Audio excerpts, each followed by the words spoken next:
watching Let's Chat.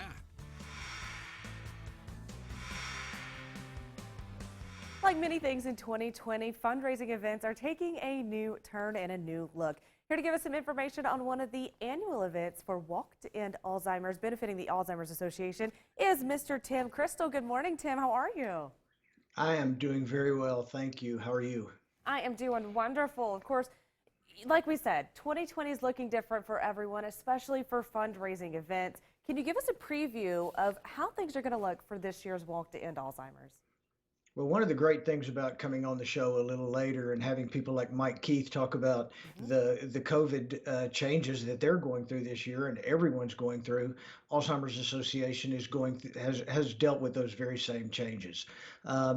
One of the unique things about the Alzheimer's Association is that our constituents, a lot of the people that are involved with the Alzheimer's Association are in that high risk group. So we've kind of gone maybe not overboard because there is no real overboard, but I think it's an opportunity to do things a little differently. So this year, instead of doing 600 group walks across the country, we are doing 600 walks, but they're going to be small walks in our own communities. They're going to be virtual walks. We have an on stage or a walk main stage that will be a virtual platform that people can come on and they can upload their videos. They can do live feeds to the main stage as they walk through their own neighborhoods or on the track or on a trail with their family members, and get a similar experience. Because, you know, with everything that's changed,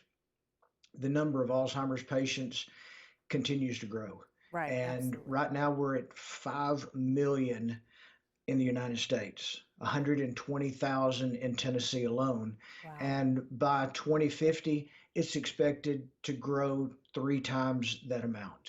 So in the next 30 years, we're looking at growing 3 times that amount to over 14 million worldwide. And the thing is, we have, with every one of those Alzheimer's patients, there are on average 15 to 16 caregivers, unpaid caregivers that are associated with each patient. So it's not just dealing with the Alzheimer's patient. It's not just the money going to research to fund care for those patients. It's going to help support the caregivers, because anyone that has been a caregiver understands that it is one of the most difficult things that we can do. A caregiver for anyone dealing with cancer or any disease, it is very difficult because we have to put our lives on hold sometimes to take care of the person that we love. And the Alzheimer's Association is trying to find every way that we can to solve that problem. We want to end Alzheimer's in our lifetime. Absolutely. I mean, being a caregiver for someone is absolutely a very selfless job and a very selfless thing that we do for our family and our friends. Of course, we're thankful for the Alzheimer's Association and the multitude of resources that are available to the families. Sadly, we don't have time to dive into all of those resources today. We'll have to chat about that a little bit in the future. But the Walk to End Alzheimer's is happening on October 17th. Where do we need to sign up to do our virtual private walk instead of a group walk? Do it today. Go online today. Go to alzheimersassociation.org and you can sign up your team today.